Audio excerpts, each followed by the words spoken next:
So customer services ain't what it used to be, right? Now, I ain't saying customer services was ever perfect. I don't believe it ever was. But it feels like it's gotten worse, right? At least to me. I don't know. Maybe your experience is different. I feel like whenever I've called customer services, the service I've gotten feels worse now than it was before. It was never perfect. You always had bad customer services reps. That's always been a thing. But it feels like it's more so now than it was before. Now, I used to work in customer services. I did it for a long time. Telephone customer services. And so I get that it can be a very mentally draining job. I really get that. And I think if you've never worked in call center customer services, you might not realize how mentally draining it can be. So I totally get that you can be there for, 8 hours, maybe sometimes 9 hours in a day. You're doing that 5 days a week, maybe sometimes 6 days a week. And you're talking to, 100 people a day, maybe 700 people in a week. 90% of them or 90% of them are like the same thing.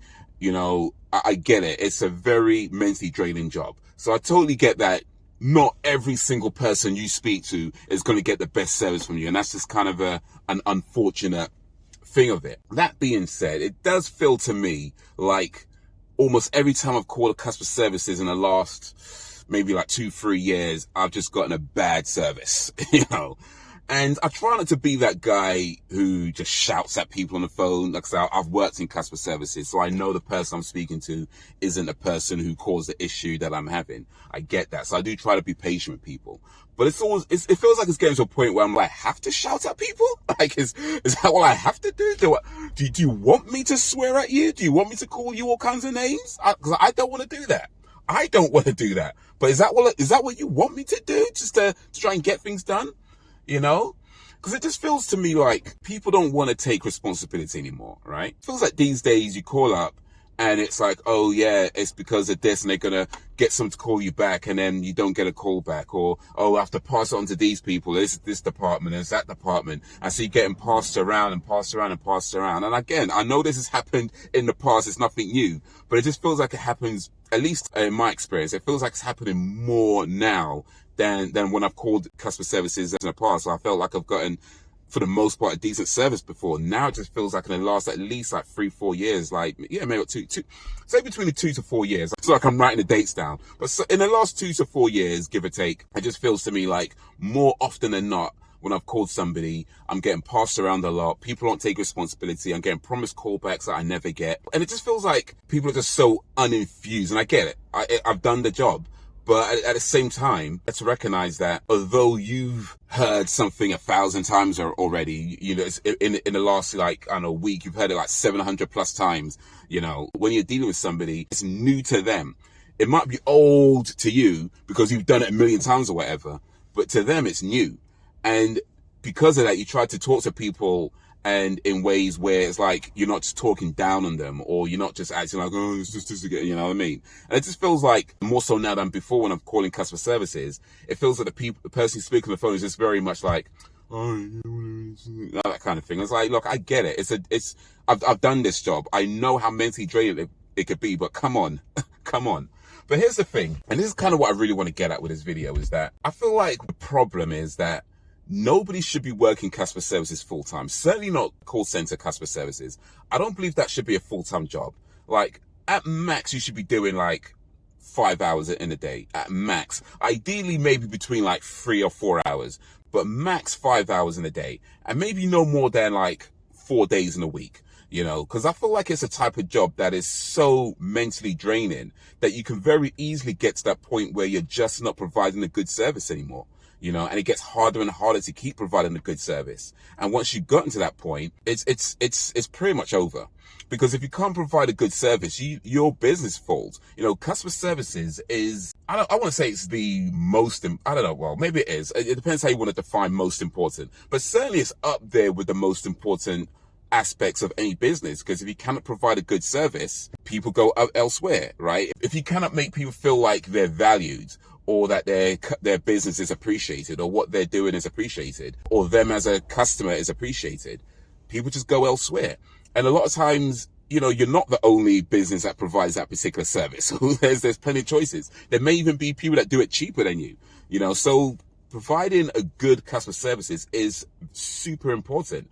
And if your staff can't do that, you need to find ways to help them do that. And one of the ways I think you can help them do that is to not have full-time customer services reps. Employ more people, right? But have them all work part-time. I feel like that'd be a much better option, because then you get people who, you know, they're rested. They're not just hearing the same things over and over again. They can do other things in the day, and they're just more mentally prepared when they come back to provide that service. Because the amount of times I've called somebody up and it just feels like that they're practically dead inside. And I'm talking to them like, I get it, because I've done this before. I've done your job. I know what it feels like to do your job, and I know how much you have to keep pushing yourself through all those things that you're feeling to keep doing that job, and how draining and exhausting it could be. So I'm glad I don't do that no more. But at the same time, it's like, you need to provide a good service. Now, for me, it's like, look, I get it. Other people, not so much. You know, so if you cannot provide a good service, your business will eventually stop receiving customers. Well, I don't know. It's gonna vary from business to business. Some businesses are more established, so they can kind of get away with providing a bad service at times. You know, some businesses are maybe so good at the product that they sell or the thing that they sell that they could get away with providing a lower quality service, or maybe they're the only ones that provide this particular thing, so they can get away with providing a lower service. But for the rest of you, you need to step it up, man, because people just go elsewhere, you know. But like I say, I've done that job. I get it. I know how draining it could be. So yeah, I do believe that nobody should be working customer services full time. Certainly not in a call center where you take like 80 calls a day, 100 calls a day, you know, sometimes more than that on busy days, and you're doing that 5 days a week. You know, it's madness. You know, by the end of the month, you've spoken to thousands of people, literally. You know, it's crazy. And a lot of the calls are going to be the same or almost identical. So for you, it's like, this again, or you just like kind of passing it around. Oh yeah, we'll give it to this guy, and oh, this is this, and he's kind of, yeah. I get why it happens, but it shouldn't be happening. You know, no more full-time customer services, or at the very least, give people proper breaks. Give people proper breaks. I remember when I worked in customer services, actually, one of the things I suggested was that people should have naps, like you know, like just take breaks and have like a nap room where you literally just go to sleep for like a little bit. You know, like I ain't talking about like, you know, 7 hours of sleeping. Like, you should sleep properly during the night if you can. Well, if you can, I get that can be tough too. But certainly, like, you should have a room where people just take naps. I honestly feel that's a good idea. I feel that's a good idea. And I know how it sounds. Oh, you're just trying to be lazy in your job. I get how it sounds, but honestly, I feel like it's a good idea, because when I worked in customer service, and I imagine it's probably similar now, it's like, you had like a, what's it called, like a rolling shift, or I forget what they called it. But basically it means that one week you might start at 10 a.m. Next week you started at 11 a.m. Next week you started at 7 a.m. You know, or things that the time of your shift changes from week to week. And because of that, your sleep is off. Like and sleeping, even when you have like a set schedule, you know, your sleep could be like just off anyway because of all the other things you got to do in your day. But when your shift is like changing each week, your sleep is off. So like the ability to be able to go to a room and just be like, I just need to just crash for a bit. I feel like that could help so much. I feel like it can help so much, because when you're rested, you just feel so much better. You feel so much better. You don't always need a long sleep. You might only need like 10 minutes, 15 minutes, maybe 20, 30 minutes at the most. But if you could just like crash out for a bit and you just wake up and you're like, whew, you just feel so much better. So yeah, have a nap room. No more full-time customer services. Give your customer services staff proper breaks, you know. Let them do other things in a day. Let them feel mentally rejuvenated. And I think your services, or the customer services that people provide, will improve. Because right now, at least when I've called in the last few years or so, it just feels like it's gotten worse, consistently worse and worse. Like I said before, I know there's been problems in the past. I ain't saying we were perfect before. You know, we weren't perfect before. And I know I've definitely given bad customer services in the past as well. But I feel like for the most part, we did what we're supposed to do. We went over and above what we're supposed to do. And it wasn't easy because we had to push through a lot of the crap that we were dealing with. So it wasn't easy back then, but I just think you can mitigate a lot of those problems by just giving people proper breaks. But anyway, I've rambled long enough. Peace.